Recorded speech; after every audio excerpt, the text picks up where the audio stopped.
అందరికీ నమస్కారం, శుభోదయం. ఈరోజు ప్రధాన దినపత్రికలను ముఖ్యాంశాలు కానీ పరిశీలించినట్లయితే, ముందుగా ఆంధ్రజ్యోతి దినపత్రిక తీసుకున్నట్లయితే, కూల్గా కొల్లగొట్టారు, మద్యం స్కామ్లో మతిపోగొట్టే స్కీమ్.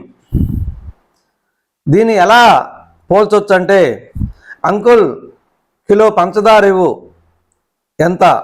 కిలో పంచదార 50 రూపాయలు, కానీ నేను మా డాడీతో మీకు 60 రూపాయలు కొట్టిస్తాను, ఆ 10 రూపాయలు తిరిగి నాకు ఇవ్వు, గూగుల్ పే చేయిస్తా అని ఒక చిన్నపిల్లలు చిన్నప్పుడు కూడా ఒక ఇటువంటి స్కీమ్ ఆడుతూ వాళ్ళు 10-20 రూపాయలు తల్లిదండ్రుల దగ్గర ఎక్స్ట్రా తీసుకుని ఏదైనా పిల్లలను వస్తువులు తెమ్మని పంపిస్తే ఈ విధంగా చేసి అవి మిగిల్చుకొని వాళ్ళు కొనుక్కొని ఎంజాయ్ చేయడం అనేది జరుగుతుంది.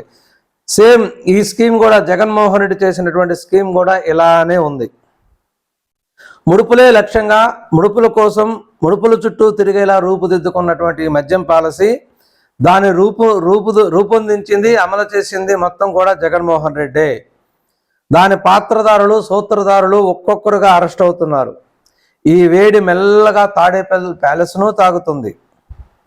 అప్పుడు ఢిల్లీ సీఎంగా కేజ్రీవాల్ను అరెస్ట్ చేసినప్పుడు మద్యం స్కామ్ గులకరాయి లాంటిదైతే, జగన్ హయాంలో జరిగింది పెద్ద కొండంత ఒక పథకం ప్రకారం పకడ్బందీగా సాగిన కుంభకోణం ఇది.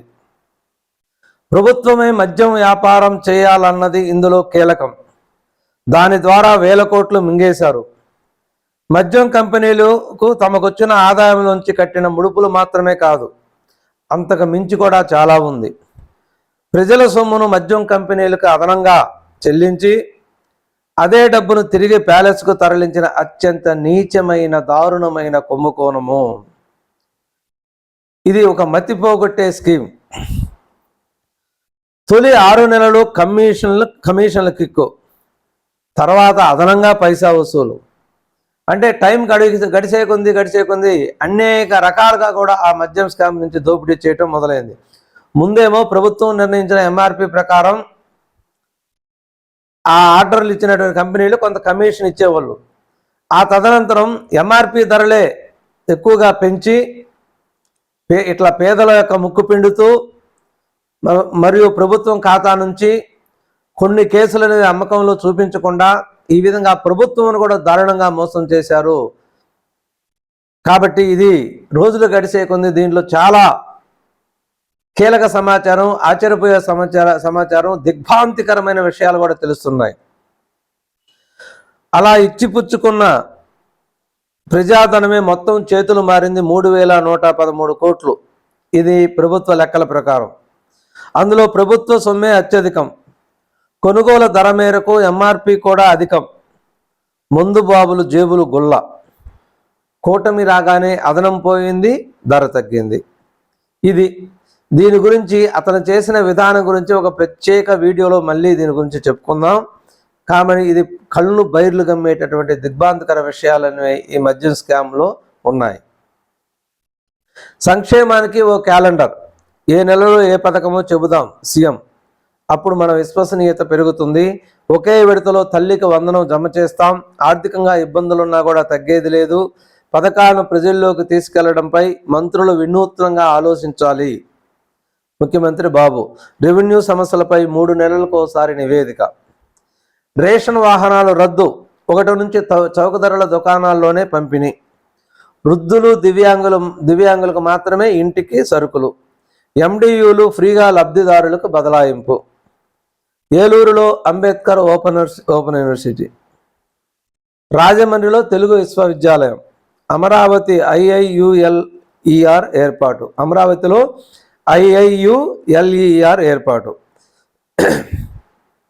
పీపీలో రాష్ట్ర వ్యాప్తంగా జంతు ప్రదర్శనశాలలు, అంటే పీపీ విధానంలో జంతు ప్రదర్శనశాలలు కూడా ఏర్పాటు చేయడం జరుగుతుంది. SIPB ఆమోదించిన పెట్టుబడులకు పచ్చజెండా. కేబినెట్ నిర్ణయాలు, జిల్లాల పునర్వ్యవస్థీకరణ, మంత్రుల ధరలపై సబ్ కమిటీల ఏర్పాటుకు తీర్మానము. మద్దతు ధరలు, ఇది నిన్న కేబినెట్ తీసుకున్నటువంటి నిర్ణయాలు. కొన్ని ముఖ్యమైనవి ఏంటంటే, జిల్లాల పునర్వ్యవస్థీకరణ మళ్ళీ చేయటం జరుగుతుంది. మద్దతు ధరలపై కూడా సబ్ కమిటీలు వేయటం జరుగుతుంది. అంటే రైతులు అగ్రికల్చర్లో పండించిన పంటలకి మద్దతు ధర రావడానికి ఏమేం చేయాలనేది ఒక మంత్రుల సబ్ కమిటీని ఏర్పాటు చేయడం కూడా జరిగింది. రేపు ఢిల్లీకి చంద్రబాబు, ఎల్లుండి ఒకే రోజు అమిత్ షా సహా 7 కేంద్ర మంత్రులతో భేటీ. బనకచర్లపై నిర్మలతోనూ, ఏపీకి పెట్టుబడులపై పారిశ్రామికవేత్తలతోనూ చర్చలు. శనివారం నీతి ఆయోగ్ సమావేశానికి హాజరు. ఎల్లుండి అంటే శుక్రవారం రోజు ఒకరోజే 7 మంత్రులతో, కేంద్ర మంత్రులతో భేటీ అయ్యి ఆంధ్రప్రదేశ్కు రావాల్సినటువంటి నిధులతోనూ మరియు బనకచర్లపై ప్రత్యేకంగా ఆర్థిక మంత్రి నిర్మలతోనూ చర్చించడం జరుగుతుంది. అదేవిధంగా అనేక మంది పారిశ్రామికవేత్తలతో కూడా మాట్లాడటం జరుగుతుంది. శనివారం రోజు నీతి ఆయోగ్ సమావేశానికి కూడా హాజరు కావటం జరుగుతుంది. ప్రతి చిన్న విషయానికి హైకోర్టుగా రాష్ట్ర ఉన్నత న్యాయస్థానాన్ని 2nd క్లాస్ మేజిస్ట్రేట్ స్థాయికి దిగజార్చారు అని హైకోర్టు ఆగ్రహం. ఏసీబీ కోర్టుకు లిక్కర్ గ్యాంగ్, 7 నిందితులకు జూన్ 3 వరకు రిమాండ్ పొడిగింపు. న్యాయాధికారికి సమస్యల చిట్టా, నట్స్ ఇవ్వలేదని కృష్ణమోహన్ రెడ్డి, ప్రత్యేక బ్యారక్ ఇవ్వాలని గోవిందప్ప, దిండు మంచం ఇవ్వాలన్న శ్రీధర్ రెడ్డి, జైల్లో జారిపడ్డారన్న ధనుంజయ రెడ్డి, కసిరెడ్డి వాగ్మూలంపై ఈడీ పిటిషన్కు ఓకే, ధనుంజయ రెడ్డి కృష్ణమోహన్ రెడ్డిని కస్టడీకి ఇవ్వాలని కోరుతూ సిట్ పిటిషను. ఇది ఈ లిక్కర్ గ్యాంగ్ యొక్క కోరికలు. ఒకరేమో దిండు దుప్పటి కావాలని, ఒకరేమో నట్స్ కావాలని, ఒకరేమో నేను జారిపడ్డాను అని రకరకాలుగా కోర్టుకు విన్నవించారు. ప్రత్యేక బ్యారక్ కావాలని ఒక అతను ఇలా అన్ని గొంతెమ్మ కోరికలు కోరటం జరిగింది. ధనుంజయ రెడ్డి కృష్ణమోహన్ రెడ్డిని కస్టడీకి ఇవ్వాలని సిట్టు కూడా పిటిషన్ వేయటం జరిగింది. రాజ్ కసిరెడ్డి మీద ఈడీ వేసినటువంటి పిటిషన్ని కోర్టు కూడా అనుమతించడం జరిగింది. సినిమా చూపిస్తా, రిటైర్ అయినా దేశం విడిచి వెళ్ళినా పట్టుకొస్తా, మీ జోలికి వచ్చిన వారందరి పేర్లు రాసుకోండి, అధికారంలోకి వచ్చిన వారి సంగతి చూస్తా, మరోసారి బెదిరింపులకు దిగిన జగన్ ఎందుకు ఈ బెదిరింపులకు దిగుతాడో, ఎందుకు మాట్లాడతాడో? నువ్వు ప్రెస్ మీట్ పెట్టి కార్యకర్తలతో ప్రభుత్వం ఇచ్చినటువంటి ఎలక్షన్ ముందు ఎన్డీఏ పార్టీ ఎన్డీఏ కూటమి ఇచ్చినటువంటి వాగ్దానాలను అవన్నీ నెరవేర్చలేదని చెప్పి డిమాండ్ చేయి, విమర్శించు. ఎవరంగా సంగతి చూస్తావు? ఇప్పుడు అధికారులు ఏం చేశారు? తప్పు చేసిన వాళ్ళని విచారిస్తున్నారు, తప్పు చేసిన వాళ్ళని అరెస్ట్ చేశారు. అంటే మీరు అధికారంలో ఉన్నప్పుడు మీకంటే ఎవరన్నా విచ్చలవిడిగా వ్యవస్థలను దుర్వినియోగం చేసి అవతల వాళ్ళ మీదకి పోలీసు వ్యవస్థను ఉపయోగించారా? రిటైర్డ్ అయినా దేశం విడిచి వెళ్ళిపెట్టినా వదలు అంటే ఇవన్నీ వదలకపోవడానికి మళ్ళీ మీరు వస్తారని మీకు ఆశలు ఉన్నాయా? మీరు ఇలానే ప్రవర్తిస్తే మీరు ఎట్లా రాగలుగుతారు? మీ జోలికి వచ్చిన వాళ్ళందరూ పేర్లు రాసుకోండి. ఎవరు జోలికి వచ్చారు, ఎవరైతే తప్పు అంటే మీ దృష్టిలో ఇప్పుడు అరెస్ట్ అయిన వాళ్ళందరూ కూడా సత్యహరిచంద్రులా ఎటువంటి తప్పు చేయలేదా?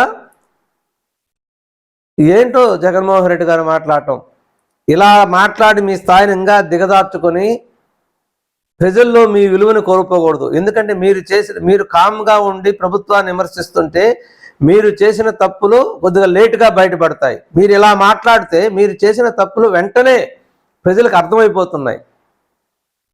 ప్రజలు చూస్తున్నారు కదా. ప్రభుత్వం వైసీపీ నాయకుల మీద కక్షపూరితంగా అరెస్ట్ చేస్తుందా లేదని నాయకులు ఎవరు అరెస్ట్ చేశారు? ఒక వల్లభనేని వంశీ రాజకీయ నాయకుడు వల్లభనేని వంశీని మాత్రమే అరెస్ట్ చేసింది. మీరులో వాళ్ళ అందరూ అధికారులే కదా, వాళ్ళు తప్పు చేశారు కాబట్టి అరెస్ట్ చేశారు. అంటే గోవిందప్ప, బాల వీళ్ళందరూ అధికారులే కదా, వాళ్ళు తప్పు చేయబట్టి కరెక్ట్ ఎవిడెన్స్ ఉన్నబట్టి వాళ్ళని అరెస్ట్ చేశారు. మీ దృష్టిలో ఇది రాజకీయ కక్ష సాధింపు ఎలా అవుతుంది?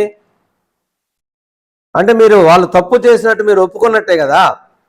ఒక రాజకీయ నాయకుడు వల్లభనేని వంశీ, నిన్న నందిగం సురేష్ ఇద్దరు మాత్రం అరెస్ట్ చేశారు. వాళ్ళు ఎలక్షన్ వచ్చిన వెంటనే వాళ్ళు తప్పులు చేశారు, ఎవిడెన్స్ పెట్టుకొని వాళ్ళు అరెస్ట్ చేశారు. అంతేగాని రాజకీయ కక్ష సాధింపు అయితే కొడాలి నానిని, పెద్దిరెడ్డి రామచంద్ర రెడ్డి అసలు మిమ్మల్ని కూడా ఎప్పుడు అరెస్ట్ చేస్తారు కదా. అప్పుడు అప్పుడు ప్రతిపక్ష నాయకుడిగా ఉన్న చంద్రబాబు నాయుడు అరెస్ట్ చేస్తున్నారు కాబట్టి కక్షపూరితంగా ఉన్నట్లయితే మిమ్మల్ని కూడా అరెస్ట్ చేస్తారు కదా. మిమ్మల్ని ఇప్పుడు ఇంతవరకు మీ జోలు ఎవరు రాలేదు కదా. మరి మీరు ఇది కక్షపూరితమని ఎలా చెప్తారు? ఎందుకు మీరు రెచ్చగొట్టే మాటలు మాట్లాడుతుంటారు?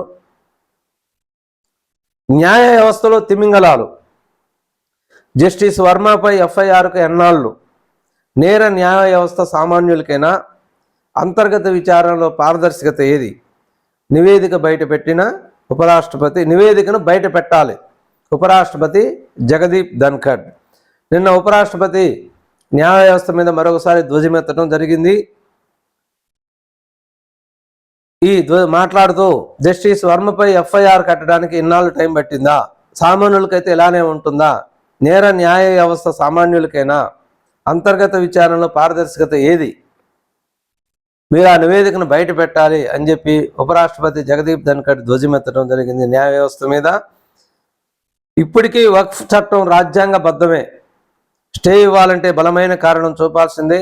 సుప్రీంకోర్టు స్పష్టీకరణ. ఆస్తులను లాక్కోవడమే చట్టం ఉద్దేశం. సివల్ పారదర్శకత కోసమే బోర్డులో ఇతర మతస్థులు అని ప్రభుత్వ న్యాయవాది వాదించడం కూడా జరిగింది. టీచర్ల బదిలీలకు గ్రీన్ సిగ్నల్. చర్చల సఫలం. నేడు షెడ్యూలు. విద్యార్థుల సంఖ్య 49కి మించితే 2వ సెక్షన్ ఏర్పాటుకి ఓకే. ఎస్జిటీలకు మాన్యువల్ కౌన్సిలింగ్.